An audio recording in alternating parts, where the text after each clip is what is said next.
Pussy. Little Bubba's are squirreling around in there. I tried to stick him in there just to keep him a bit cooler. Well, we can't see you, can we, little Bubbas? Anyway, it's 100 degrees outside, basically. And it's not travelling a great deal below in here. Yeah, 97.3 Fahrenheit. Yeah. If you get that feeling, you should have just stayed in the library watching YouTube videos. Somehow I do today. Anyway, I sort of got to water some trees that I should have watered last night. I don't even know if I want to go out now because it's too flaming hot for me. That's alright, like I can survive sitting here. Probably going to flick on a fan in a minute, but you don't want to sort of work in 100 degrees Fahrenheit. It just sort of... Yeah, wears you out pretty quickly. Oh, this is going very good actually. I gave us another water this morning. Jeez, I cannot believe this lemon-scented verbena. I mean, that was just a shriveled up piece of shit with 3 blooming leaves left on it at the start of spring. Look at it now, unbelievable. With a bit of luck, these tomatoes will start to ripen before long. And then I'll have a new stash of seeds for that batch as opposed to the 5-year-old batch I've got, which sort of losing fertility a little bit. They weren't too bad, but there was a lot of them that didn't sort of really make it full size. Did I forget to water them? I think I forgot to water them for a day or two once, and I lost a few, but you know, it's one of these things that I think we had a hot day, and they're only tiny little sprouts, so to speak, and they... Oh, that was right, yeah, I sprouted them in the sprouter, took them out, transplanted them, and some of them didn't end up taking as good as I had expected. What do they call it? Pricking. Yeah, used to do it at the nursery. This thing may or may not be showing the right barometric pressure. It usually sits at about 740 or something. I've never actually seen it drop down there. Well, not at least for a while anyway. Look at this. 50 degrees Celsius. The damn thing's just gone solid blue. Now I hope that it'll sort of cool down and actually maintain its temperature as opposed to the blue air gap, blue air gap, blue air gap that was all through it. But it doesn't really matter because I already got a thermometer on the wall right beside where I had this screwed. There we go there. I believe the humidity's working well, the hydrometer. The other day it was sitting about 55, I think, and I took it outside and it dropped back to 50. Like I sat it here and it dropped to 50 within, you know, like 3-4 minutes. Yeah, now we're looking, what is that, 30, I don't know, 37, something like that, percent. Yeah, I think before it looked even lower, like about 35%, but I knew it was dry out here, and I always wondered how dry. And I used to think, oh, I go down to 15% or something. Yeah, not quite 15, maybe 35, 37, something like that. But that's what we're getting today. You know, it's 100 degrees. And yeah, it's as dry as chips, in case you didn't realise. I noticed some of these box thorns too. Ones that I don't even remember spraying, I think, have died. And there's one down in front of me, grapevines. It sort of just died, and I never sprayed it. A lot of these do this trick, where it's a leaf disease. I've pointed out this once or twice before. They've had this, oh, when was it? Within 6 months of me moving here or something like that. 6 months of my uncle dying. It was shortly after I fixed the house up, or sometime around then, or when I was still fixing the house up. They got this leaf disease where you can see white inside the leaf. It looks like it's going mouldy, but it's actually inside, underneath the skin of the leaf. They just all lose all their leaves. And sometimes that'd hit them 3 times a year, and they'd come back, and you'd get times where the fruit would be almost ripe, and then they'd all just sort of go rotten on the plant, like it'd just go brown and shrivel up on the plant. I don't know if we got another blast of that, or that some of these are quite literally dying from a mix of that and a lack of water at the same time. You know, they can handle the stress of losing their leaves so long as the roots have still got water, they can sort of bounce back, but it's that bloody dry. But all these ones around the house, which I never touch at all, because if they're green, they're not really a fire risk. If they die, they sort of maybe possibly are.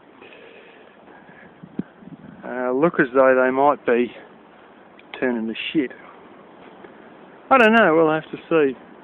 Don't be terribly surprised, just because we've got a few little green shoots here, the whole lot just bounces back like nothing ever happened. Because it has done it before, and it'll probably do it again, and it's probably doing it this time around. Handful of little ones in there. Anyway, I should get in out of the heat. I'm not even wearing a bloody hat at the moment. Flick this fan on and wait this crap out for another few hours till it starts to cool, and then I can go and, water some plants. Yeah, clear skies. It's a brilliant colour of blue. I bet you there's Chinese who would love to see skies as clear and fresh as this. Funny thing is, we actually got clouds today. Some days we don't have a single stinking cloud, the whole sky. Not a one. It's going to continue on driving down to the beach today, but don't want to stuff up the lower ball joint, the upper ball joint any more than I have to. Not tomorrow, but the next day I'm taking that in to get that replaced. Surprise, surprise. We're under shade here. I was wrong. Yeah, you can't really see it because this thing is so hard to see. Anyway, it's over 100. I'm looking at about 42.5 degrees Celsius. 38.7 is 100 degrees Fahrenheit. So we are kicking it pretty hard. That would be around 110, 112 Fahrenheit. So no wonder I'm starting to sag about doing work outside. I remember somebody else said they couldn't do work outside and it was 32, and here we are at 42.5.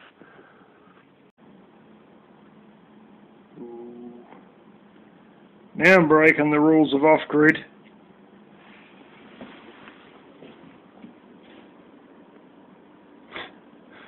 This rig here cost me, oh hell, it was $1,800, nearly $1,900 to buy it and have it installed by the same place that I bought it off. And I got this back in 2009. This is in my parents' house. It's a Medea, forget what model number, but I should have got a lot smaller one. They had me pegged for this one or the next one bigger, and I got this one, and it's absolutely bloody overkill. Really supposed to be for a room about 3 times the size, and they convinced me that this was the bare minimum I needed. But anyway, didn't pay $1,800, $1,900 not to use it, and it's really got any use since 2009. So yeah, when you hit 42.5, I think that's about time that I bail out and escape to real air conditioning. More of that chain. Some other big hunk of something or another. Jeez, I find it like that's seriously heavy and it's seriously thick too.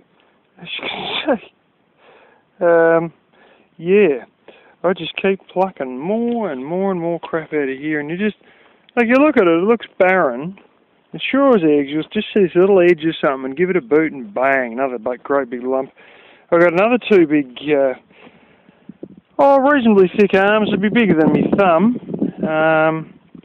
with writing on the side and everything, and I ripped those out, near where my actual scrap metal heap was, a few metres away from that, sort of tucked in beside the box thorns, a couple of metres inwards that way. Which is quite remarkable. You just keep getting more stuff, and you don't know where it comes from, but it just does keep coming.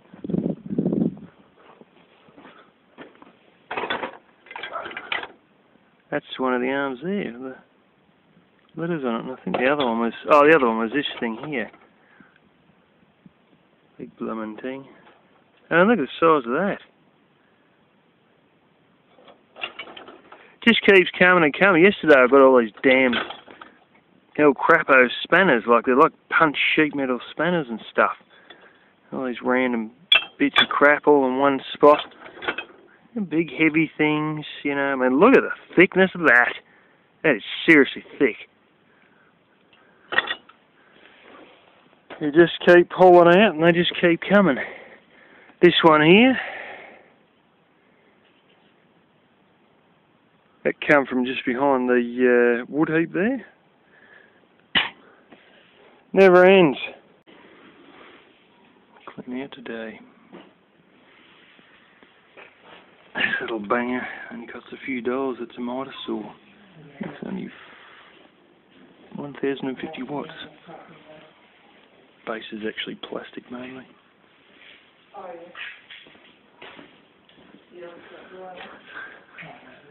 Blew all the teeth off that in the first blooming day. Should sell that. More tools.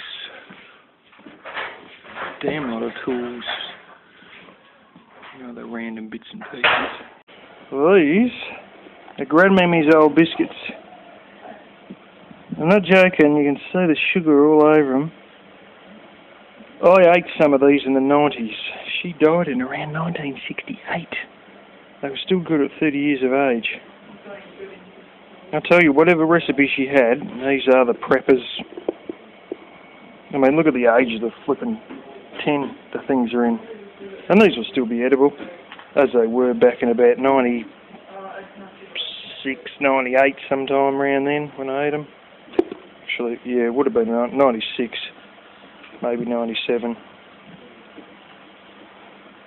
Put enough sugar in, they stay preserved for life. I can't believe they're not even mouldy. Just plain unbelievable.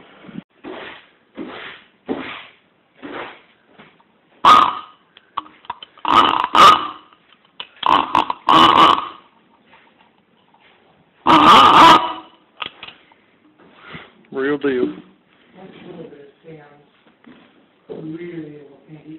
I think when you wind it fast enough it does. I mean, I was only flicking that with my fingers, so.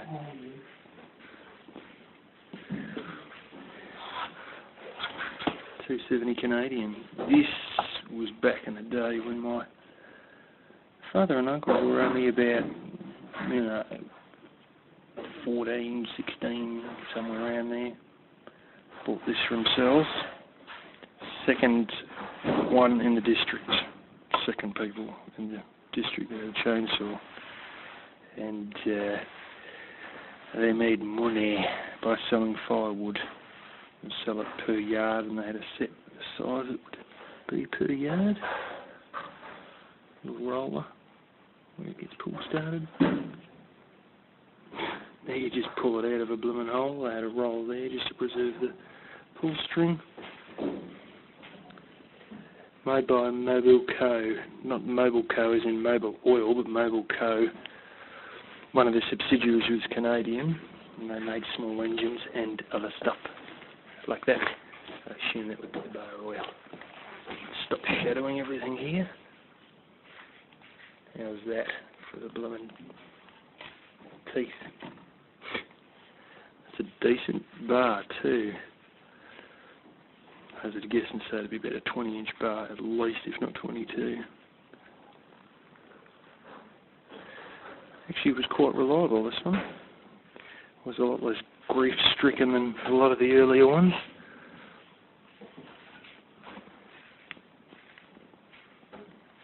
Jeez, blimey heavy. Oh, this is all castings. Castings. I think there might be sheet metal. That's a casting. That's actually cast. So is a fuel tank.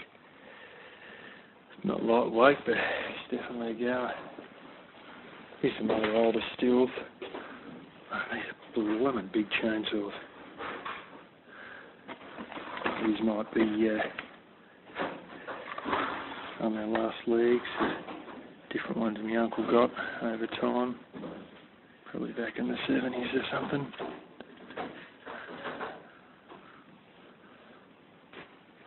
Yeah, both of those are stills. Old sewing machine. It's like a piece of cast iron. It's really heavy. I don't know if that's a hand, because there's old ones you used to grab and just spin by hand. If you've ever seen that, there's a movie where a hillbilly's got a old hand spun one about the black civil rights thing. Forget it now. We were made to watch it in high school. This ain't necessarily genuine. It's made by Aboriginals, but made by Aboriginals for the tourist market because they ain't stupid. Little price tag there.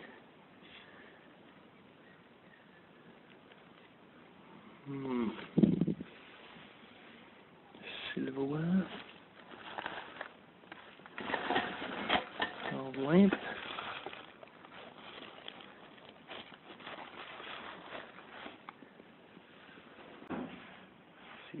The old style, old wood stove style iron.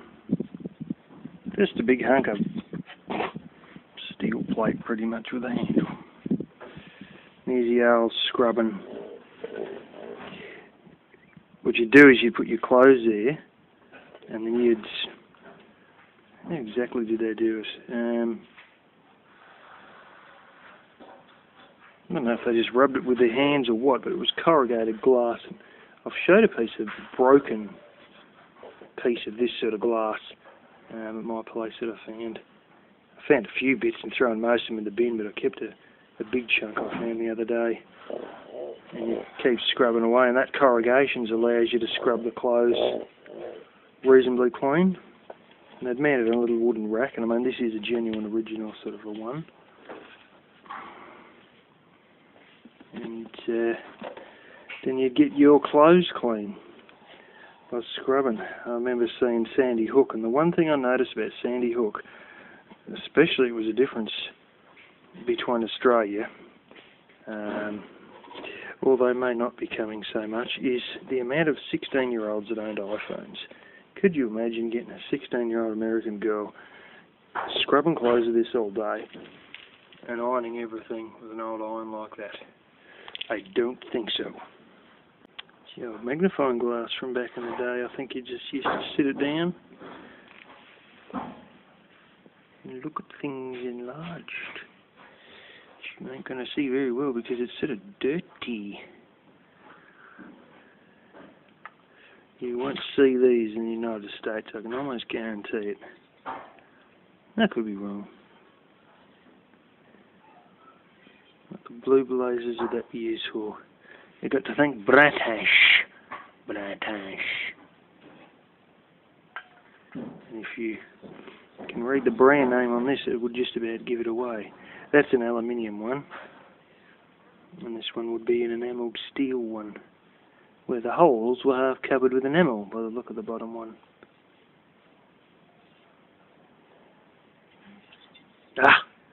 It ain't. Made in Germany. Holy smoke. That's an Australian brand, Bushels. So putting tea in. You get your teapot with your tea cosy on it, especially if you're in the colder climates. And then you take your little lid off your teapot, then you put this in, then you put your loose leaf tea in there, then you pour your hot water from your kettle through, and then you let it sit for a bit or whatever, and take it out, and you put your little top on your teapot once again, and then you can have your cup of tea. And Bushell's, who still has Bushell's blue label, is an old Australian tea brand, and you know, the honest truth is Bushell's taste like shit. I'll tell you the truth.